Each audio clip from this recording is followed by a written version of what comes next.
ராமாயணம் முதல்ல நம்ம ஊருக்கு ஒரிஜினல் கதையே கிடையாது. அதுவே வந்து காப்பி அடித்த கதை. எங்கேருந்து காப்பி அடித்த கதை? அதனால அவர் தம்பி லக்ஷ்மணன் தான் ராவணனை கொன்னான் அப்படிங்கிறது சமண மதத்தில் இருக்கிற ராமாயண கதை. இதே போல பௌத்த மதத்துலயும் ஒரு ராமாயண கதை இருக்கு. சிடி ஒருத்தருக்கு மட்டும் தான் கிடைக்குமா? இந்த பர்வ பஜார்ல யார் போய் வாங்கினாலும் சிடி கிடைக்கும்ல. முதல்ல அது ராமர் பாலம்ன்ற பேரே இவங்களுக்கு தெரியாது. வெள்ளைக்காரன் வர அப்படி ஒன்று இருக்குன்னே தெரியாது. வெள்ளைக்காரன் வந்து தான் அப்படி ஒரு மணல் திட்டு இருக்குன்னு கண்டுபிடிச்சு அதுக்கு அவன் வச்ச பேரு ஆடம்ஸ் பிரிட்ஜின்னு பேரு.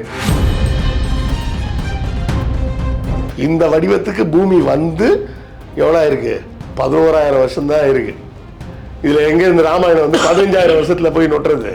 இந்த ராமாயணமும் மகாபாரதமும் எழுதப்பட்டதே எப்ப தெரியுமா? கிபி 2ஆம் நூற்றாண்டுக்கு அப்புறம் தான். இப்ப காந்தாரம்ன்ற நகரமே எப்போ உருவாகுது? கனிஷ்கர் காலத்துல தான் உருவாகுது. அதுக்கு முன்னாடி அப்படி ஒரு பேர்ல ஒரு நகரமே கிடையாது. அப்புறம் எப்படி துரியோதனோட அம்மா வந்து காந்தாரி வந்து காந்தார நாட்டில இருந்து வந்தாங்க?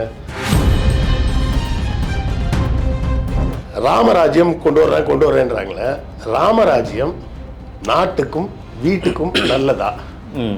இல்ல ராமர் என்பவர் வீட்டுக்கும் நாட்டுக்கும் நல்லவரா இருந்தாரா?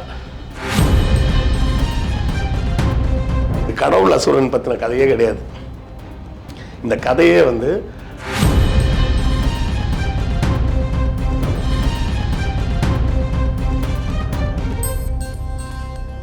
நேயர்களுக்கு வணக்கம். இன்றைய நேர்காணலில் நம்மோடு இணைந்திருக்கார் வரலாற்று ஆய்வாளர், எழுத்தாளர் திரு கிருஷ்ணவேல் அவர்கள். வணக்கம். வணக்கம். வணக்கம் திரு. இந்திய வரலாறு அப்படின்னு எடுத்துக்கிட்டிங்கன்னா இந்த கதாபாத்திரங்கள் இங்கே பெரும் பேசும் பொருளாக இருக்குது. கலியுகம் அப்படின்ற ஒரு வார்த்தை, கடவுளும் கலியுகமும் ஒன்றா சேர்த்து இங்கே பேசப்படுது. இங்கே கதாபாத்திரங்களை கடவுளாக பார்க்கும் சூழல் எப்போ ஏற்பட்டது? முக்கியமாக நான் எதை குறிப்பிட்டு பேசுகிறேன்னா, ராமாயணம் இந்த ஒரு காவியம் வந்து அது காவியமாக என்னன்னு நிறைய அது கான்ட்ரவர்சி இருக்குது. அதில் வர கதாபாத்திரம் ராவணன், ராமர், இந்த இருவருக்கும் உள்ள வித்தியாசம். ராவணனை ஒரு துஷ்ட சக்தியாக அங்கே புனையப்படுது, இங்கே ராமரை ஒரு கடவுளாக பார்க்கப்படுது. யார் இவர்கள், ராமரும் ராவணனும்? நீங்கள் முதல்ல கேட்ட கேள்வி வந்து காவியமா காப்பியமா அப்படின்றதுலே குழப்பம் இருக்குது அப்படின்லாம் வேறு சொன்னீங்க. காவியம் காப்பியம் அப்படின்லாம் சொல்லும்போது அழகாக இருக்குது. ஏதோ ஒரு விஷயம் போல் இருக்குது அப்படின்ற மாதிரி இருக்குது. அது வந்து பார்த்திபனோட படம்னு நினைக்கிறேன். கதை திரைக்கதை இயக்கம் அப்படின்னு சொல்லிட்டு ஒரு படம் ரொம்ப நல்லாயிருக்கும். அதாவது ரொம்ப வித்தியாசமாக ஒரு படம் எடுத்திருந்தாப்புல. அதாவது படத்துக்கு வந்து கிளைமாக்ஸே கிடையாதுன்ற மாதிரி ஒரு படம். கிளைமாக்ஸ் இல்லாமல் ஒரு படம் எடுக்க முடியுமா அப்படின்னு யோசிச்சு பாருங்களேன். அப்படி தான் ஒரு படம் எடுத்திருப்பாப்புல. கதை திரைக்கதை இயக்கம், அதுதான் அந்த படத்தோட பேர். அந்த படத்துக்கு கிளைமாக்ஸே கிடையாது. முடிக்கும்போது எப்படி முடிச்சிடுவாப்புலன்னா ஒரு பாட்டை போட்டு முடிச்சிடுவாப்புல. என்னென்னா நல்லாயிருக்கும் அந்த பாட்டு. ரொம்ப அருமையான வரிகள். அடுத்த சீனே தெரிய வேண்டாம், தெரிஞ்சா வாழ்க்கை போருடா. சரி, இந்த கிளைமாக்ஸ் வந்து இதுக்கு அடுத்தால என்ன நடந்தது அப்படின்னு உங்களுக்கு தெரியணுமா? தெரியணும். தெரிஞ்சால் அது வாழ்க்கையிலே அப்படி தான். நாளைக்கு என்ன நடக்க போகுது, நாளை கழிச்சு என்ன நடக்குது, நம்ம அது தெரியாமலே நம்மளுக்கு வந்து ஜோசியம் பார்க்குறது என்ன, அது பார்க்குறது என்ன, எதிர்காலம் எப்படி இருக்கும், அடுத்த 5 வருஷம் எப்படி இருக்கும், இப்படிலாம் போய் பார்த்துட்டு இருக்கோம். ஒரு பேச்சுக்கு நான் சொல்கிறேன், ஒரு கம்ப்யூட்டர் இருக்குதுன்னு வச்சுப்போம். நம்மளுடைய வாழ்க்கையை எல்லாத்தையும் உள்ளே ஃபீட் பண்ணிட்டோம்னா அது யார் கூடலாம் நம்ம இருக்கிறோம் எல்லா டீட்டெயிலும் சேர்த்து ஒரு ஏஐட்ட கொடுத்து இந்த வாரம் ஃபுல்லாக எனக்கு என்ன நடக்கும்னு சொல்லு அப்படின்னு சொன்னால் அதால் சொல்ல முடிஞ்சா யோசிச்சு பாருங்க லைஃப் எப்படி இருக்கும். செம்ம கடுப்பாயிடும். ஆமாம். காலைல 10 மணிக்கு மிதுன் வருவாப்புல, 11:30 மணிக்கு சுபாஷ் வருவா. இதான் வேலை இத்தனை மணிக்கு வெறுப்பாக இருக்கும், பயமாகவும் இருக்கும், எரிச்சலாயிடும். அடுத்த சீனே தெரிய வேண்டாம், தெரிஞ்சா வாழ்க்கை போருடா அப்படின்னு அந்த பாட்டு போட்டு அந்த படத்தை முடிச்சிருப்பாப்புல. அந்த படத்தோட கதை இது இங்கே முக்கியம் இல்லை. அதில் ஒருத்தன் வந்து ஒரு டயலாக் சொல்லுவான், அதுதான் ரொம்ப முக்கியம். இவங்க அதுதான் ஒரு டீம் வந்து உட்காந்து கதை ரெடி பண்ணுவாங்க. படத்தோட கதை தான். வாய்ப்பு தேடக்கூடிய ஒரு இயக்குனர் கூட உதவி இயக்குனர்லாம் வச்சுக்கிட்டு கதை ரெடி பண்ணி இப்போ ப்ரொடியூசர்கிட்ட சொல்லி இது வாங்கிறதுக்காக அப்போ அதில் ஒருத்தன் சொல்லுவான், இதுக்கெல்லாம் போட்டு ஏன்ப்பா இவ்வளோலாம் மண்டையை போட்டு போய் பிச்சுக்கிறீங்க, பர்மா பஜார் போகிறோம், 10 இங்கிலீஷ் படம் சிடியை வாங்குகிறோம், 10ஐயும் ஒன்றா சேர்த்து ஒரு கதையாக்குறோம், அதை படமாக எடுக்கிறோம், படமாக எடுத்து அவங்க ஊர் ஃபிலிம் ஃபெஸ்டிவலுக்கே இந்த படத்தை அனுப்புகிறோம். அவங்க ஊர் படத்துல இருந்து ஒரு 10 சீடியை வாங்கி அதை வச்சு நம்ம ஒரு கதையை எழுதி அந்த படத்தை அவங்க ஊர் ஃபிலிம் ஃபெஸ்டிவலுக்கே அனுப்புகிறோம் அப்படின்பா. அதுதான் நடந்தது தான் ராமாயணம். ராமாயணம் முதல்ல நம்ம ஊருக்கு ஒரிஜினல் கதையே கிடையாது. அதுவே வந்து காப்பி அடித்த கதை. எங்கேருந்து காப்பி அடித்த கதைன்னா கிரேக்க நாட்டு கதையிலேருந்து காப்பி அடித்தது. கிரேக்க நாட்டில் இலியாட் அப்படின்னு சொல்லிட்டு ஒரு கதை இருக்குது. ஹோமர் அப்படின்னு ஒருத்தர் கிமு 800 எழுதின கதை. அது என்னென்னா, கிரேக்க நாடு வந்து அப்போ வந்து சிட்டி ஸ்டேட்ஸாக இருந்தது. சிட்டி ஸ்டேட்ஸ் அப்படின்னு சொன்னால் ஒவ்வொரு நகரமும் ஒரு நாடு, தனி நாடு, அதுக்கு ஒரு ராஜா இருப்பார். அது அப்படி எல்லா கிரேக்க நாடு ஃபுல்லாக ஒவ்வொரு நகரத்துக்கும் ஒவ்வொரு ராஜா இருக்கிறாங்க. அப்போ அங்கே வந்து ஸ்பார்ட்டான்னு ஒரு நகரம் இருக்குது. அந்த ஸ்பார்ட்டாவோட ராஜாவாக மெலனிஸ்ன்னு ஒருத்தன் இருக்கிறான். அவன் பொண்டாட்டி பேர் ஹெலன். அவள் வந்து உலகமாக அழகி அவள் அப்படிம்பாங்க. அது பேர் ஹெலன் ஆஃப் ஸ்பார்ட்டா அப்படிம்பாங்க. அதே போலவே பார்த்தீங்கன்னா இப்போ இருக்க துருக்கி இருக்கக்கூடிய பகுதி அனட்டோலியான்னு சொல்லுவாங்க. அந்த பகுதியில் ட்ராய்னு ஒரு நகரம் இருக்குது. அது ஒரு பெரிய ராஜ்யமாக இருக்குது. அந்த ராஜாவோட பையனுக்கு இந்த ஹெலனோட பொண்ணை பேசி நிச்சயம் பண்ணுறாங்க. ராஜாவோட பேர் வந்து பிரியம்னு ஒரு ராஜா. அவருக்கு வந்து 2 பசங்க, ஹெக்டர், பாரிஸ்ன்னு 2 பேர். இந்த அண்ணன் தம்பி 2 பேரும் கிளம்பி ஸ்பார்ட்டாக்கு வராங்க. வந்து பார்த்தோன்னே நிச்சயதார்த்தம்லாம் பேசி முடிச்சிடுறாங்க. ஹெலனோட பொண்ணுக்கும் பாரிஸ்க்கும் கல்யாணம் அப்படின்னு பேசுகிறாங்க. பேசிக்கிட்டு இருக்கும்போதே பார்த்தீங்கன்னா தகவல் வருது. என்னென்னா, மெலனிஸோட அப்பா வந்து செத்துட்டாரு அப்படின்னு. அது இருக்க அண்ணன் ஒருத்தர் இருக்கிறார், அகமெனான்னு. அவரு கூட தான் அப்பா இருக்காரு. அவர் இறந்துட்டாருன்னொடனே, நீங்கள் இங்கே தங்கிடுங்க, நான் போய் எங்கள் அப்பா உள்ள அந்த காரியம்லாம் முடிச்சுட்டு 1 வாரத்தில் வந்துடுறேன், 1 வாரம் 10 நாளில் வந்துடுவோம், வந்ததுக்கப்புறம் கல்யாணத்தை முடிச்சிடலாம், கல்யாணத்தை முடிச்சதுக்கப்புறம் நீங்கள் ஊருக்கு போகலாம், அது வேறு நீங்கள் இங்கே எங்களோட அரசு விருந்தினராக இருங்க அப்படின்னு சொல்லி அண்ணன் தம்பி 2 பேரையும் விட்டுட்டு போகிறாங்க. விட்டுட்டு போனால் இவன் தம்பிக்கு தானே கல்யாணம். தம்பிக்கு வந்து பொண்ணை விட இந்த நம்ம படங்கள்லாம் சொல்லுவோமே, எனக்கு அவங்க அக்காவை தான் பிடிச்சிருக்கு அப்படின்னு சொல்லுவாங்கல்ல, இவன் அதுக்கும் மேலே ஒரு படி போய் எனக்கு பொண்ணை பிடிக்கல, பொண்ணோட அம்மாவை தான் பிடிச்சிருக்கு அப்படின்ட்டான். ஸோ எப்படியோ ஹெலனை பேசி ஈசி மயக்கி ஹெலனை கூட்டிக்கிட்டு ஸ்பார்ட்டாலேருந்து தப்பிச்சு வந்துட்டான். ஓகே. அடுத்தவன் பொண்டாட்டியை தூக்கிக்கிட்டு கடல் கடந்து ட்ராய்க்கே வந்துடுறான். திரும்பி வந்து பார்த்த மெலனிஸ் வந்து கடுப்பாயிட்டு அண்ணன்ட்ட போய் சொல்கிறான். அண்ணன் வந்து அப்படியா நடந்துச்சு சரின்னு கிரேக்க நாடு முழுக்க இருக்க எல்லா குட்டி ராஜாவுக்கும் தகவல் அனுப்பி எல்லாரும் படைகளோட வாங்க, நாம் ட்ராயை உண்டு இல்லைன்னு பண்ணிவிடுவோம் அப்படின்னு சொல்லிட்டு அங்கேருந்து பல கப்பல்களில், பல 100 கப்பல்களில் கிளம்பி ட்ராய் நகரத்தை வந்து முற்றுகையிட்டு கடைசியாக எப்படி ட்ராய் நகரத்தை அழித்து ஹெலனை மீட்டாங்க அப்படிங்கிறது தான் அந்த இலியாடோட கதை. அதுக்குள்ளே ஃபுல்லாக போனோம்னா நிறைய டீப்பாக ஸ்டோரி. இதான் ஒன்லைன் ஸ்டோரின்னு வச்சுக்கோங்க. அதில் ஒவ்வொரு வீரர்களுக்கும் தனித்தனி திறமைகள் இருக்கும், கடவுள் கொடுத்த தெய்வ சக்தியெலாம் இருக்கும், இந்த மாதிரிலாம் இருக்கும். இந்த கதையை சமணர்கள் தங்களுடைய கதையாக எடுத்துக்கிட்டாங்க. சமண மதத்தில் பார்த்தீங்கன்னா 63 சலக புருஷர்கள் அப்படின்னு ஒரு கான்செப்ட் உண்டு. 63 சலக புருஷர்கள் அப்படின்னா என்ன அர்த்தம்னா, சலக புருஷர்கள்னா என்ன அர்த்தம்னா த பர்ஃபெக்ட் பீப்புள் அப்படின்னு அர்த்தம். ரொம்ப பவித்திரமான பர்ஃபெக்டான மனிதர்கள் அப்படின்னா 63 பேரை சொல்லுவாங்க. அதில் முதல் 24 பேர் யார் அப்படின்னு பார்த்தோம்னா 3 செட்டாக பிரிச்சிருப்பாங்க. அதை முதல் செட் வந்து 24 பேர். அந்த 24 பேர் யாருன்னா தீர்த்தங்கரர்கள். அதில் ஃபஸ்ட்டு தீர்த்தங்கரர் ரிஷபதேவரில் தொடங்கி கடைசி தீர்த்தங்கரர் தான் மகாவீரர், 24வது தீர்த்தங்கரர்கள்.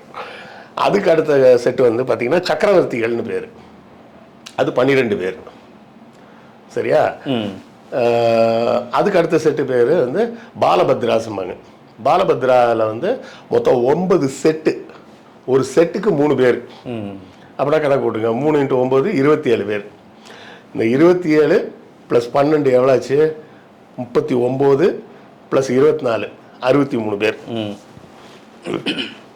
இப்போ இந்த 63 நாயன்மார்கள்ன்ற கான்செப்ட் எங்கேருந்து வந்ததுன்னு புரியுதுங்களா? 63 சலக புருஷர்கள் தான் 63 நாயன்மார்களாக மாறினது, மாற்றிக்கிட்டாங்க இவங்க வச்சுக்கிட்டது. அதே மாதிரி சக்கரவர்த்திகள் 12 பேர்னு சொன்னோன்னா அதுதான் ஆழ்வார்கள் 12 பேர். அங்கே முதல்ல வச்சுருந்த பேர் ஆழ்வார்களுக்கு வந்து இல்லு வந்து இந்த ஆட்டுக்குட்டி லான்னு சொல்லுவாங்கல்ல, இந்த இப்படி போடுற லா, அப்படி போட்டால் ஆள்பவர்கள்னு அர்த்தம். அங்கே சக்கரவர்த்திகள், இங்கே ஆள்பவர்கள்னு இவங்க வச்சுக்கிட்டாங்க அந்த 12 பேரை. அதே 12 நம்பரையே மெயின்டைன் பண்ணிக்கிட்டாங்க. இந்த 12 63 நம்பரே இந்த சமண மதத்தில் இருக்கிற சலக புருஷர்களுக்கு அதுலேருந்து தான் வர்றது.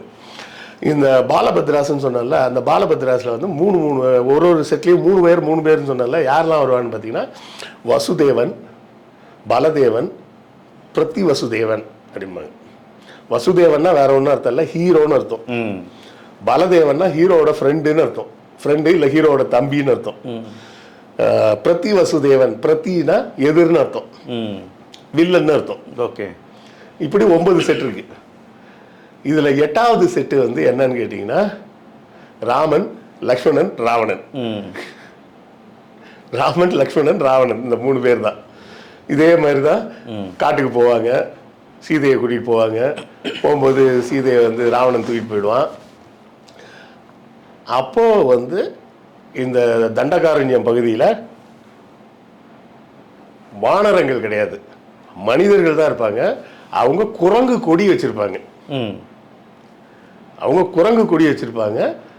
அவர்கள் வித்யாதரர்கள் அப்படின்னு பேர்.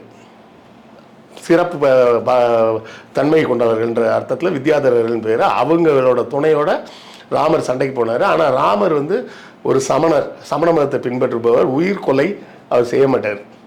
அதனால அவர் தம்பி லக்ஷ்மணன் தான் ராவணனை கொன்னான் அப்படிங்கிறது சமண மதத்தில் இருக்கிற ராமாயண கதை.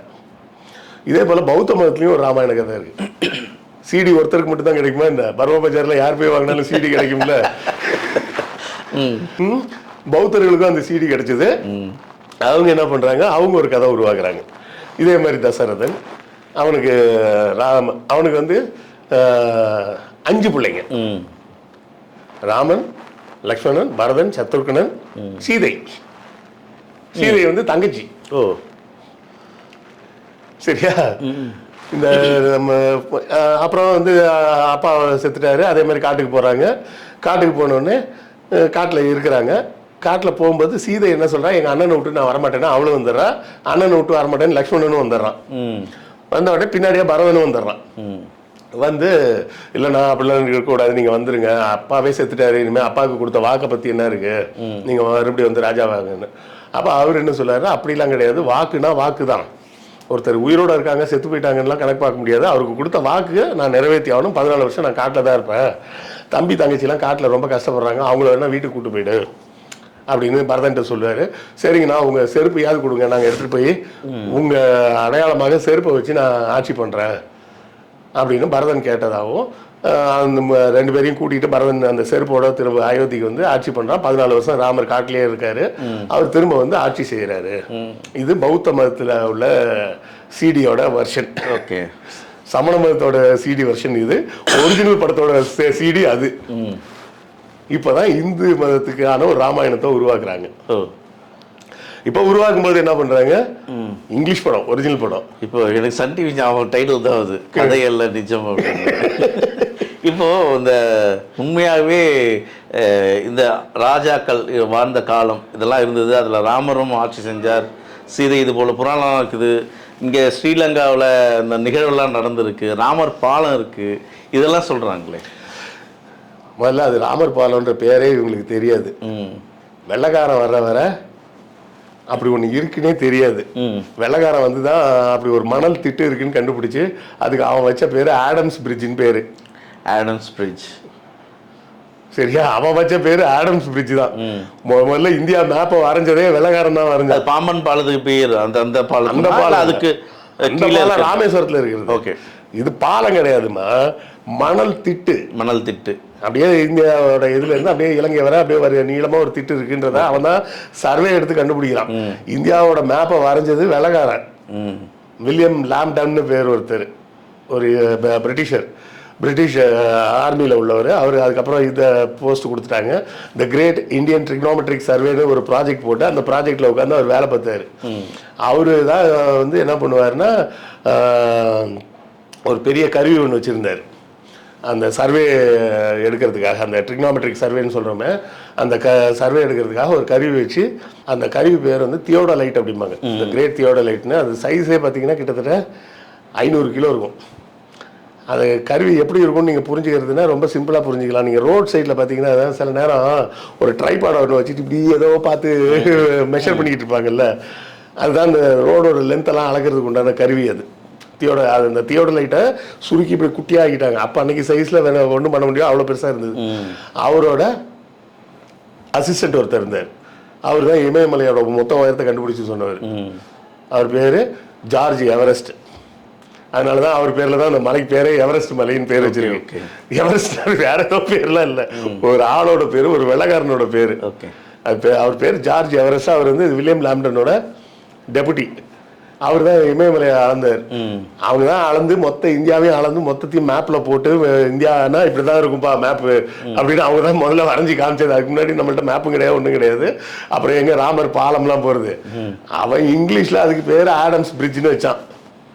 வெள்ளக்காரன் போனோடனே இவங்க அதை ராம் சேதுன்னு இவனுக்கு மாற்றிக்கிட்டாங்க. சேதுன்னா வேற ஒன்றும் கிடையாது, நம்ம சேது சமுத்திரம்னு சொல்லிட்டு இருக்கோம். சேதுன்னா ஹிந்தியில் பாலம்னு அர்த்தம், ஹிந்தியில் சமஸ்கிருதத்தில் பாலம்னு அர்த்தம். ராம் சேதுன்னு அவனுக்கு பேரை மாற்றிக்கிட்டாங்க. ஸோ ஒரிஜினல் இங்கிலீஷ் படம் சிடியை வாங்கி 2 பேர் இங்கே படம் எடுத்தாங்க. அந்த படத்தை காப்பி அடித்து இவங்க ஒரு புது படம் எடுத்து இதுதான் ஒரிஜினல்னு நம்மள்ட்ட சொல்லிட்டு இருக்கிறாங்க. 10,000 யாரும் என்ன சொல்லிட்டு இருக்காங்க, ராமாயணம்லாம் நீங்கள் நினைக்கிற மாதிரி இப்போ நேற்றுலாம் நடக்கலைங்க, அது வந்து ஒரு 15,000 வருஷத்துக்கு முன்னாடியே நடந்துருச்சு அப்படின்லாம் வேற கதை விடுவாங்க. அது அந்த கலியுகம் அப்படின்னு கேட்டால் என்ன சொல்லுவாங்கன்னா, சத்தியயுகம், திரேதா யுகம், துவாபர யுகம், மகாபாரதம் நடக்க ஆரம்பிச்சப்பதான் கலியுகம் பிறந்தது, இப்போ கலியுகத்தில் இருக்கோம் அப்படின்னு அதுக்கு ஒரு கணக்குகள்லாம் சொல்லி நம்மளை போட்டு குழப்புவாங்க. இது வந்து சத்திய யுகம் மாதிரி காலத்தில் நடந்தது அப்படின்லாம் சொல்லிட்டு இருப்பாங்க. இவங்க சொல்கிற கணக்குகள்லாம் வச்சு பார்த்தோம்னா அப்புறம் ஜியாலஜிஸ்ட்டு அப்புறம் பயாலஜிஸ்ட்டு எல்லாம் வந்து செருப்பு கழட்டி அடிப்பாங்க. நாம் இப்போ மனிதர்களாக இருக்கிறோம்ல, இந்த தோற்றம் இருக்குல்ல, இந்த தோற்றத்துக்கு அறிவியல் படி என்ன பேருனா கால் மேக்னான்னு சொல்லிட்டு ஒரு மனித வடிவம், இந்த ஹோமோசேபியன்ஸ்லயே. இந்த வடிவத்துக்கு மனிதன் வந்து 14,000 வருஷம் தான் ஆகுது. நாம இப்ப இருக்கிற கிளைமேட்டிக் கண்டிஷன் இருக்குல்ல, இந்த கடல்கள், இந்த இதெல்லாம், இந்த வடிவத்துக்கு பூமி உருவாகிய 11,500 வருஷம் தான் ஆகுது. அதுக்கு முன்னாடி மொத்த பூமியும் பனியில தான் இருந்தது. ஓகே, அது பேர் வந்து பனிகாலம் அப்படின்னு சொல்லுவாங்க, இல்லைன்னா பிளஸ்டோசீன் அப்படிம்பாங்க.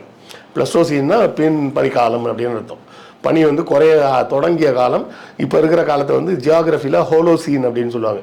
ஹோலோசீன்றது இப்போ பூமி எப்படி இருக்கோ இந்த வடிவத்துக்கு பூமி வந்து எவ்வளோ இருக்கு, 11,000 வருஷம்தான் இருக்கு. இதில் எங்கே இந்த ராமாயணம் வந்து 15,000 வருஷத்தில் போய் நொட்டுறது. கதையே வந்து கிமு 800 எழுதப்பட்ட கதை அது. அதுக்கப்புறம் பின்னாடி காப்பி அடிச்சுக்கிட்டாங்க இவங்க. இல்லை இன்னும் ஒரு காமெடி என்னன்னு கேட்டிங்கன்னா, இந்த ராமாயணமும் மகாபாரதமும் எழுதப்பட்டதே எப்போ தெரியுமா, கிபி 2ஆம் நூற்றாண்டுக்கு அப்புறம் தான். கிபி 2ஆம் நூற்றாண்டுக்கு அப்புறம் தான் இந்த கதையே எழுதப்படுது. அதுக்கு முன்னாடி எழுதவே இல்லை. அப்படி எப்படி சார் அடிச்சு சொல்லுவீங்க நீங்கள்? வரலாற்று பூர்வமாக ஆதாரம் இருந்தால் நம்ம சொல்லணும். இல்லாமல் நாங்கள் எவ்வளோ புனிதமான நூல்னு சொல்லிட்டு இருக்கோம், நீங்கள் வந்து இப்படி சொல்லிட்டு இருக்கீங்களே அப்படின்னு சில பேர் கேட்க வரலாம்.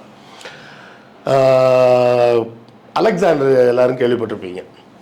அலெக்சாண்டர் வாழ்ந்த காலம் வந்து கிமு 300. கிமு 300களில் தான் அவர் வாழ்ந்த காலம். அப்போ தான் சந்திரகுப்தன் இங்கே மகத நாட்டில் இருந்த காலம். அலெக்சாண்டருக்கு ஒரு பழக்கம் என்னென்னா, அவர் எங்கெல்லாம் படையெடுத்து ஜெயிக்கிறாரோ அந்தந்த ஊரில் அந்தந்த இடத்துல அவர் பேரில் ஒரு நகரத்தை உருவாக்குவார். அலெக்சாண்ட்ரியா அப்படின்னு அதுக்கு பேர் வச்சுருவார். இது மாதிரி அவர் மொத்தம் உருவாக்கிய அலெக்சாண்ட்ரியாக்களோட எண்ணிக்கை வந்து 27 அலெக்சாண்ட்ரியா இதுவரை உருவாக்கியிருக்காரு. சரியா? அதில் 3 அலெக்சாண்ட்ரியா எங்கே இருக்குன்னா, இப்போ இருக்கக்கூடிய ஆப்கானிஸ்தான் பகுதியில் தான் உருவாக்குனார். அதில் ஒரு இடத்துக்கு பேர் வந்து அலெக்சாண்ட்ரியா அரகோஷியான்னு பேர். அங்கே வந்து அவரோட டெபுட்டியாக இருந்த ஒரு படை தளபதியை அங்கே பொறுப்பாக உட்கார வச்சுட்டு போகிறாரு. அவர் பேர் செலுக்கஸ் நிக்கேடார். அவர் பொண்ணை சந்திரகுப்த மௌரியன் பின்னாடி கல்யாணம் பண்ணிக்கிறான். அப்புறம் அவங்கெல்லாம் போகவே இல்லை, இங்கேயே செட்டில் ஆகிட்டாங்க, அந்த இடத்துல ஆப்கானிஸ்தான் பகுதியிலே செட்டில் ஆகிட்டாங்க. பிற்காலத்தில் அவங்க காலம் முடியும் போது அவங்களோட வம்சாவளியாக வந்தவங்களில் தனியாக ராஜாவாகவே மாறிடுறாங்க. அது இந்திய ரத்தம் கிரேக்க ரத்தம்லாம் கலந்து அவங்க உருவாகுறாங்க. அப்படி உருவாகும்போது தான் அவங்க என்ன பண்ணுறாங்க, குஷான வம்சம்னு அவங்க தங்களை தனி புது வம்சமாக சொல்கிறாங்க. இந்த குஷானர்கள் வம்சத்தில் கனிஷ்கர்னு ஒரு ராஜா வர்றாரு. அந்த ராஜா வர நமக்கு இந்திய பகுதிகளில் சிலை வைத்து வழிபடும் பழக்கமே கிடையாது. ஏன்னா பார்ப்பனர்களுக்கு யாகம் வளர்க்குறது தான் தெரியும், சிலை வச்சு கும்பிட மாட்டாங்க. சிலை வச்சு யார் கும்பிடுவாங்கன்னா கிரேக்கர்கள் தான் கும்பிடுவாங்க. கிரேக்கத்தில் பார்த்தீங்கன்னா அப்பல்லோ, வீனஸ் அது இதுன்ற பேரில் பல கடவுள்கள் வச்சுருப்பாங்க. எல்லா கடவுளுக்கும் ஒவ்வொரு சிலை வச்சுருப்பாங்க. அந்தந்த சிலைக்கு தனியாக கோயில் இருக்கும். கனிஷ்கர் காலத்தில் தான் புத்தருக்கு சிலை வைக்கிறாங்க. அவங்க பௌத்த மதத்தை சேர்ந்தவங்க. புத்தருக்கும் அது வேற சிலை வைக்கிற பழக்கம் கிடையாது. ஏன்னா சிலை வைக்கிற பழக்கமே நமக்கு தெரியாது. சரியா? நீங்கள் பார்த்தீங்கன்னா வட இந்தியாவில் கல்வெட்டுகள்ன்றதே வந்து அசோகர் காலத்து வர இருக்காது. அசோகர் காலத்துலேருந்து தான் கல்வெட்டே வருது. ஏன்னா அது வேற நமக்கு கல்வெட்டு வைக்கணுன்றதே தெரியாது. பாரசீகத்தில் தான் முதல்ல கல்வெட்டுலாம் வருது. அந்த கல்வெட்டு கலாச்சாரத்தை பார்த்து அலெக்சாண்டர் இங்கே வரும்போது அந்த கல்வெட்டை அடிக்கலான்ற கான்செப்ட் இங்கே வருது. அதுக்கப்புறம் தான் அசோகர் காலத்தில் கல்வெட்டை தான் அடிக்கிறாங்க. சரி, இப்போ டாபிக் விட்டு எங்கேயோ போகிறோம். இப்போது குஷானரில் அந்த கனிஷ்கர் வந்து புத்தருக்கு சிலையெல்லாம் வைக்கிறாரு. புத்தர் உருவம் போட்ட காயின்லாம் அவர் அச்சிடுறாரு. கனிஷ்கா காயின்னு போட்டு பார்த்தீங்கன்னாலே ஒரு ரவுண்டாக காயின் போட்டு ஒரு புத்தர் சிலை மாதிரி ஒன்று போட்டு புட்டோ அப்படின்னு எழுதியிருக்கும். அந்த கிரீக் எழுத்துக்களில் புட்டோன்னு எழுதியிருக்கும். அதான் அந்த பாஹ்மியான் அப்படின்ற குகைகள்னு சொல்லி நம்ம கேள்விப்பட்டிருப்போம். நம்ம அந்த ஆப்கானிஸ்தான் தீவிரவாதிகள்லாம் பெரிய பெரிய சிலையெல்லாம் குண்டு வச்சு தகர்த்தாங்க புத்தர் சிலையாருன்னு. அந்த சிலைகள்லாம் அந்த கனிஷ்கர்கள் காலத்தில் உருவாக்கப்பட்டது. அந்த கனிஷ்கர் காலத்தில் தான் அந்த அலெக்சாண்ட்ரியா அரகோஷியான்ற நகரத்துக்கு காந்தாகர்னு பேரை மாத்துறாரு. ஓகே, அப்போது கனிஷ்கர் காலம் வர காந்தாரம்னு ஒரு நகரமே கிடையாது. சரியா? இப்போ டி நகர் இருக்குது. டி நகர் வந்து பழைய சென்னையில் கிடையாது. 1929 தான் டி நகர்னு ஒரு பகுதியை உருவாக்கணும்னு பிளான் பண்ணி 1930 அந்த வேலைகளை முடித்து டி நகர் உருவாகுது. சரிங்களா? இப்போ யாரோ ஒருத்தர் கதை எழுதுறாருன்னு வச்சுங்க. 1910 ஒருத்தர் ஒரு கதை எழுதுறாரு. அவர் வந்து சென்னையில் நடக்கிற மாதிரி எழுதுறாருன்னு வைங்க. அந்த கதையில் டி நகர்ன்ற பகுதி வருமா? வாய்ப்பே இல்லைல்ல. இப்போ காந்தாரம்ன்ற நகரமே எப்போ உருவாகுது? கனிஷ்கர் காலத்தில் தான் உருவாகுது. அதுக்கு முன்னாடி அப்படி ஒரு பேரில் ஒரு நகரமே கிடையாது. அப்புறம் எப்படி துரியோதனோட அம்மா வந்து காந்தாரி வந்து காந்தார நாட்டில் இருந்து வந்தாங்க? காந்தார நாடுன்னு ஒன்று உருவானதே கனிஷ்கர் காலத்தில் தான். அதுக்கு முன்னாடியே எழுதுகிற கதையில் எப்படி அந்த ஊர் பேர் வரும்? புரியுது. எப்படி 1910 ஒருத்தர் சென்னையில் கதை எழுதினாருன்னா அந்த கதையில் தியாகராய நகர்ன்ற பகுதியே வர முடியாதோ, அப்போ காந்தாரம்ன்ற நகரம் உருவாகிறதுக்கு முன்னாடி எழுதப்பட்ட ஒரு கதையில அந்த நாட்டை பற்றின குறிப்பு வரவே முடியாது. பெரிய கொஸ்டின் தான் அது. மகாபாரதத்தில் காந்தார நாட்டில இருந்து வந்தாங்க அப்படின்னு எழுதியிருக்காங்க. அப்படின்னா கனிஷ்கர் காலத்துக்கு அப்புறம் தான் எழுதப்பட்டது. புரியுது. அதாவது கிபி 2ஆம் நூற்றாண்டு தான் கனிஷ்கர் காலம். அப்போ கிபி 2ஆம் நூற்றாண்டுக்கு அப்புறம் தான், அதாவது இன்னைக்கு தேதிக்கு ஒரு 1800 வருஷத்துக்கு முன்னாடி தான் எழுதியிருக்க முடியுமே தவிர அதுக்கு முன்னாடி எழுதியிருக்க முடியாது. சரி சார், நீங்கள் மகாபாரதம் விடுங்க, நாங்கள் ராமாயணத்தை பற்றி பேசிகிட்டு இருக்கோம், உட்காந்து மகாபாரதத்தை சொல்லிட்டு இருக்கீங்கன்னா இல்லை, அதுக்கு இங்கேயே இருக்கு. இங்கேயே ராமர் 14 வருஷம் காட்டுக்கு போயிட்டு சீதையெல்லாம் கூட்டிகிட்டு ஊருக்கு வந்தார்ல, வந்து ராஜா ஆயிட்டாரு. ஆனவொடனே பரதன் என்ன பண்ணான்? ஏன்னா இந்த 14 வருஷம் அவன் தான் ராஜாவாக உட்காந்துருந்தான். இப்போ ராமர் திருப்பி வந்துட்டாரு, அவனை பதவி விட்டு இறக்கியாச்சு. ஊரில் மதிப்பாங்களா? பரதன் என்னவா இருந்தான்? பரதனுக்கு ராமரே சொல்றாரு, நீ காந்தார நாட்டுக்கு போய் மன்னனாரு அப்படின்னு அனுப்பி வைக்கிறாரு. அப்ப காந்தார நாடு எங்கெல்லாம் வந்துருச்சு? மகாபாரதத்துலயும் வந்துருச்சு, ராமாயணத்துலயும் வந்துருச்சு. எல்லாம் வேஷம்லாம் போட்ட பாடி சோடா கொண்டைய மறைக்க மறந்துட்டியே. இங்க எழுதின காந்தாராவை அங்கேயும் எழுதியிருக்காங்க. ஏன்னா காந்தார நாடு வந்து அப்போ வந்து ஒரு முக்கியமான வணிக நாடாக இருந்திருக்கு. ஓகே. அதாவது சைனாவிலேருந்து வரக்கூடிய பொருட்கள், அரேபிய நாட்டிலேருந்து வரக்கூடிய பொருட்கள், இந்தியாவிலேருந்து போகக்கூடிய பொருட்கள் எல்லாமே சந்திக்கக்கூட ஒரு முக்கியமான மார்க்கெட் பிளேஸ் அது. அப்போ அது வந்து ஒரு முக்கியமான நகரமாக இருக்கும்போது நம்ம கதையில் அந்த நகரத்தை குறிப்பிட்டா நமக்கு நல்ல கெத்தாக இருக்குமேன்னு குறிப்பிட்டுட்டு இப்போ நம்மள்ட்ட சிக்கிட்டாங்க. முடிஞ்சுதா? சரி, இப்போ நீங்கள் கேட்ட கேள்விக்கு வரும், கடவுளா அசுரனா அப்படின்னு. இது கடவுள் அசுரன் பற்றின கதையே கிடையாது. இந்த கதையே வந்து பார்ப்பனர்களின் உயர்வை காட்டுவதற்காக எழுதப்பட்ட கதை. ஓகே, பெண்களை அடிமைப்படுத்துவதற்காக எழுதப்பட்ட கதை. சரியா?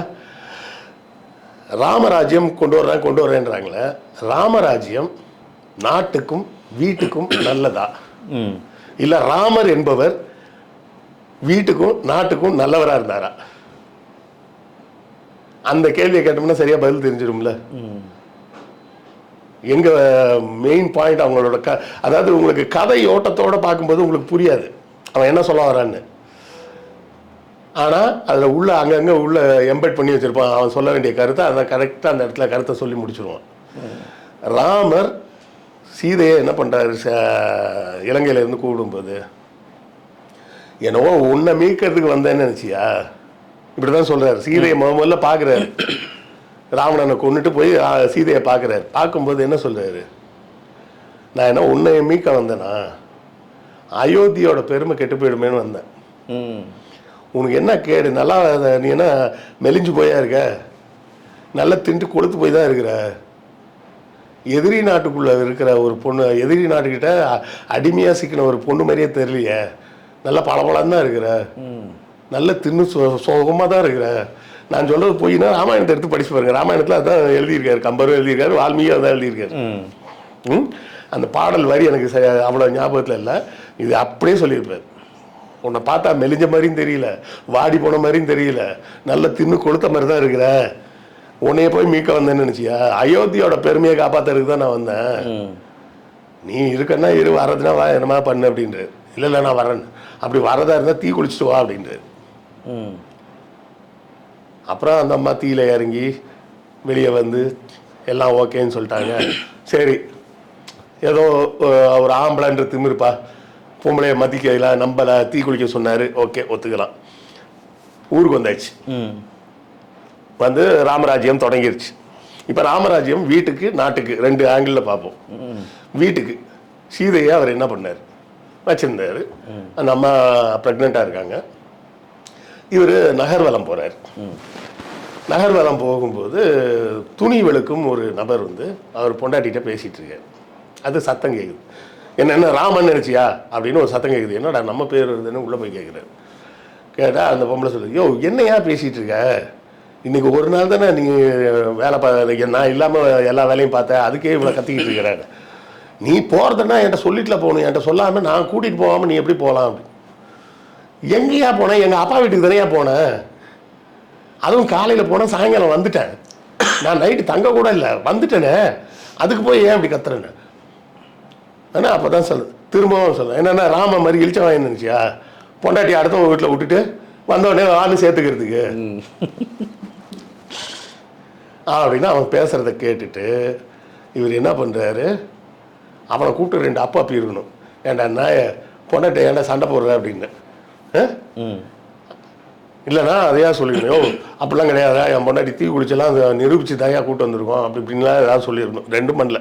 இவர் வந்து நேராக வந்து என்ன பண்ணிட்டாரு, ஊரில் 4 பேர் 4 விதமாக பேசுகிறாங்க தம்பி, அதனால உங்கள் அண்ணியை கொண்டு போய் காட்டில் விட்டு வந்துருன்ட்டாரு. கர்ப்பமாக இருந்த சீதை கதைப்படி, இதெல்லாம் நடக்கலை, நடந்ததுன்னு சொல்ல கதை இது. அப்புறம் சர்க்காரில் விஜயோட வீடு எங்கே இருக்குது அடையாளம் என்கிட்ட கேட்டிங்கன்னா நான் பதில் கேட்பேன். சரியா, இது கதை தான். கதையில் என்ன சொல்லியிருக்குன்றதை நான் சொல்கிறேன். தம்பியும் ரொம்ப அண்ணனுக்கு கீழ்ப்படிஞ்ச தம்பி, அண்ணியை கொண்டு போய் வாங்க இன்னைக்கு கொஞ்சம் அப்படியே அவுட்டிங் போகலாம் அப்படின்ற மாதிரி ரதத்தில் கூப்பிட்டு போய் காட்டுக்குள்ளே போனோடனே அண்ணி கொஞ்சம் இறங்கிங்க, என்னப்பா நான் வண்டி எடுத்துகிட்டு வீட்டுக்கு போகணும், அண்ணன் உங்களை இங்கே விட்டு வர சொல்லிட்டாரு, நான் போகிறேன் அப்படின்னு சொல்லிட்டு அவன் கிளம்பி போயிட்டான். முழு நிறை மாத கர்ப்பிணியாக இருந்த பெண்ணை காட்டில் கொண்டு போய் விட்டது தான் வீட்டுக்கு அவர் செஞ்சது. சரி, நாட்டுக்கு என்ன செஞ்சார், ஆட்சி செஞ்சிட்டு இருக்கிறாரு. ஒரு பார்ப்பனர் வந்து ஐயோ ஐயோன்னு வயிற்றில் அடிச்சுட்டு வந்து கத்துறான். கத்துனோடனே என்னப்பா ஆச்சுன்னா, என் பையன் செத்துட்டான் சாமி, சரி உன் பையன் செத்துட்டான்னா அதுக்கு என்னப்பா பண்ண முடியும்? இல்லைங்க, உங்கள் ராஜ்யத்தில் ஏதோ தப்பு நடக்குது, யாரோ ஒரு சூத்திரன் வந்து தவம் செய்கிறான், அதனால தான் என் பையன் செத்துட்டான், அதை கூட சரி பண்ணலன்னா நீங்கள் என்ன ராஜா? சரிண்ணா அந்த பையனோட உடம்பு வந்து ஒரு அண்டாவில் நெய் ஊற்றி அந்த நெய்க்குள்ளே போட்டு ப்ரிசர்வ் பண்ணி வைங்க, நான் போய் பார்த்துட்டு வரேன் அப்படின்னு சொல்லிட்டு அவர் முதல்ல வடக்கு நோக்கி போகிறாரு. அங்கே யாரும் இல்லை. மேற்கு நோக்கி போய் பார்க்குறாரு, அங்கேயும் யாரும் இல்லை. கிழக்கு நோக்கியும் போய் பார்க்குறாரு, அங்கேயும் யாரும் இல்லை. தெற்கு நோக்கி வர்றாரு. தெற்கு நோக்கி வந்தாலே சிக்கல் தானே. வந்தா சம்பூகன்னு ஒருத்தன் மரத்து மேலே தலைகீழ தொங்கிக்கிட்டு தவம் பண்ணிக்கிட்டு இருக்கான். அவனை கூப்பிட்டு என்னப்பா பிரச்சனை, ஏன் இப்படி தலைகீழ தொங்குறேன்னு. இல்லைங்க, நான் போய் எனக்கு வேதம்லாம் சொல்லிக் கொடுங்கன்னு கேட்டேன், சொல்லித்தர மாட்டேன்ட்டாங்க. நான் கடவுள்கிட்ட சேரணும், அப்போ இப்போ மோட்சம் அடையணும்னா வேதங்கள் தெரிஞ்சால் தான் போக முடியுன்றாங்க. அதனால் வேதம் கேட்டால் யாரும் சொல்லித்தர மாட்டாங்க. சரி நம்மளே தவம் இருந்து போகலாம் அப்படின்னு சொல்லிட்டு தலைகீழ இருந்து தவம் பண்ணிக்கிட்டு இருக்காங்க. நீ யாருப்பாண்ணா? நீங்கள்லாம் சொல்கிற மாதிரி சூத்திரம் தானே. ஒரு சூத்திரம் படிக்கக்கூடாதுன்னு சொல்லியிருக்கு, நீ ஏன் படிக்கணும்னு ஆசைப்பட்ட? படிக்கணும்னு ஆசைப்பட்டது மட்டும் இல்லாமல் தவம் இருந்து மோட்சம் அடையணும்லாம் வேறு ஆசைப்படுற, இது ரொம்ப தப்பு அப்படின்னு வாழை எடுத்து அவனை வெட்டிட்டாரு. அப்போ ராமாயணம் நமக்கு சொல்லக்கூடியது ரெண்டே விஷயம்தான். ஒன்று பெண்ணடிமைத்தனம், இன்னொன்று பார்ப்பனிய மேலாதிக்கம். பார்ப்பனர்களை தவிர வேறு யாரும் படிக்கக்கூடாது. இது ரெண்டு தான் ராமாயணம் சொல்லுது. முக்கிய இவ்வளோ இதைத்தான் இவ்வளோ நேரம் ஒட்டிகிட்டு இருந்தியாடான்னு அந்த பறவை மூலியமாக கேட்பாங்களே, மொத்தமாக அந்த ராமாயணம் பூரா சேர்ந்து ஒட்டினது இது ரெண்டு விஷயத்தை தான் ஒட்டியிருக்காங்க. அதுக்கப்புறமா ராமன் வந்து ஒரு ஹீரோயிக் இமேஜா அப்படின்னு கேட்டால் அந்த கர்மமும் கிடையாது. என்னென்னா அசுவமேத யாகம் பண்ணோன்னே சரின்னா ஆரம்பிக்கிறாங்க. அசுவமேத யாகம் வந்து ரெண்டு வகையாக பண்ணுவாங்க. ராமர் பிறந்தப்போ பண்ணது அது ஒரு டைப் அசுவமேத யாகம், அதுக்குள்ளே போனோம்னா ரொம்ப கன்றாவியாக இருக்கும், அதனால் அது வேண்டாம். இன்னொரு வகை அசுவமேத யாகம் என்னென்னா, ஒரு யாகத்தை வளர்த்துட்டு ஒரு குதிரையை வச்சு அந்த குதிரை முதுகில் ஒரு கொடியை கட்டி வச்சுருவாங்க. கட்டி வச்சு அந்த குதிரையை விட்டுருவாங்க. விட்டா அந்த கூடவே அந்த குதிரை கூட ராஜாவோட படைகள் போகும். இந்த குதிரை எந்த நாட்டுக்குள்ளெல்லாம் போதோ அந்த நாட்டு ராஜா வந்து அந்த குதிரையை வரவேற்று மரியாதை செஞ்சாருன்னா அவர் வந்து அன்னையிலேருந்து கப்பங்கிட்ட ஒத்துக்கிறாருன்னு அர்த்தம். இல்லை அந்த குதிரையை பிடிச்சி கட்டி போட்டாருன்னா சண்டை, ராஜாவுக்கும் இவங்க வந்த படைகளுக்கும் சண்டை நடக்கும். இப்படியாவது எல்லா இடமும் போகுது, யாரும் கட்டி போடல. இங்கே சீதை இருக்கிற காட்டுக்குள்ளே வருது. அங்கே ரெண்டு பசங்க, சீதைக்கு ரெண்டு பசங்க, லவா குசா அப்படின்னு ரெண்டு பசங்க இருக்காங்க. இந்த குதிரையை வந்தோடனே அந்த குதிரையை பிடிச்சி கட்டி போட்டாங்க. கட்டி போட்டோடனே லக்ஷ்மணன் பார்த்துட்டு சொல்கிறான், தம்பி இது யாக குதிரைப்பா, அந்த வெண்ணையெல்லாம் எங்களுக்கு தெரியும், தெரிஞ்சு தான் கட்டி போட்டிருக்கோம், ரூல்ஸ் உனக்கு தெரியாத எனக்கு இது ரூல்ஸ் தெரியும், நான் குதிரையை கட்டி போட்டேன்னா நீ என் கூட சண்டை போடணும்னு அர்த்தம், முடிஞ்சால் சண்டை போட்டு குதிரையை எடுத்துகிட்டு போ அப்படின்னு. சண்டையில் லக்ஷ்மணன் எல்லாம் மயக்க மட்டும் விழுந்துட்டான். அந்த படைகளை யாரும் ஒன்றும் ஜெயிக்க முடியல. ராமரே கிளம்பி வந்துட்டார், நம்மளே சண்டைக்கு வருவோம் அப்படின்னு. அப்போ தான் வந்து வசிஷ்டர் பார்த்துட்டு சொல்கிறார், ஏமா புருஷனுக்கும் போன பிள்ளைக்குமே சண்டை வந்துருச்சு, நீ போய் சண்டை நிப்பாட்டு அப்படின்னு சொல்லிட்டு கூப்பிட்டு அவர் வரார். வந்து ஏங்க இது நம்ம பிள்ளை தான், அவனுக்கே போய் எதுக்கு சண்டை போடுறீங்க, டே அது அவங்க அப்பாண்டா, சண்டையெல்லாம் போடாதீங்க, குதிரையை கொடுத்துருங்கடா அப்படின்னு சொல்கிறாங்க. சொன்னோடனே ராமரும் அப்படியா கண்ணுங்களா வாங்கடா அப்படின்னு சொல்லிட்டு கூப்பிட்டு போயிட்டாரான்னு பார்த்தா அதுவும் செய்யலை. சரிம்மா வாப்பா நீங்களும் வாங்க, நீ பிள்ளையெல்லாம் கூப்பிட்டு வந்துட்டு நம்ம ஊருக்கு போகலாம். சரி போகலான்னு. ஆனால் போகலாம், அதில் இன்னொரு சிக்கல் இருக்குமா, ஒரு ப்ரோட்டோக்கால் ஒன்று இருக்குது. வழக்கமாக நீ ரொம்ப நாள் என்னை விட்டு தனியாக இருந்தேன்னா வழக்கமாக ஒன்று பண்ணுவல்ல, டீ குளிக்கிற மாதிரி, அது இன்னொரு வாட்டி பண்ணிட்டேன்னா நம்ம அப்படியே ஊருக்கு போயிடலாம் அப்படின்னு இருக்குது. அந்த அம்மா கடுப்பாயிட்டாங்க. ஏன்டா நான் உனக்கு ஒரு வேலையே இல்லையாடா, பொழுதுனைக்கும் தீ குளின்னுட்டு அப்படின்னு சொல்லிட்டு பூமாதேவியை கூப்பிட்டு, பூமாதேவி தான் சீதையோட அம்மான்னு சொல்லுவாங்க. அம்மா பூமாதேவி என் தாயை வந்து என்னை கூட்டு போயிரு, இவன் இம்சை தாங்க முடியல, டெய்லி தீ குளிக்க சொல்லுவான் போல இருக்கு, என்னை கூட்டு போயிருன்னு சொன்னோடனே பூமி ரெண்டா போலந்து பூமாதேவி மேலே வந்து நீ வாமா தாங்க அம்மா வீட்டுக்கு போகலாம் அப்படின்னு கூப்பிட்டு போயிட்டாங்க. அவங்க போனோடனே அதை பார்த்துட்டு ஐயோ என் பொண்டாட்டி போயிட்டாலே அப்படின்னு சோகத்தில் பக்கத்தில் இந்த சரையு நதியில் குதிச்சு தற்கொலை பண்ணி செத்து போயிட்டார். ராமர் சூசைட் பண்ணினார். ஆமாம், கதையில். ஆமாம், ராமாயணத்தில் தான் இருக்கு. Okay okay. அப்புறம் லக்ஷ்மணன் கோழையா யாருங்க சூசைட் பண்ணுவா?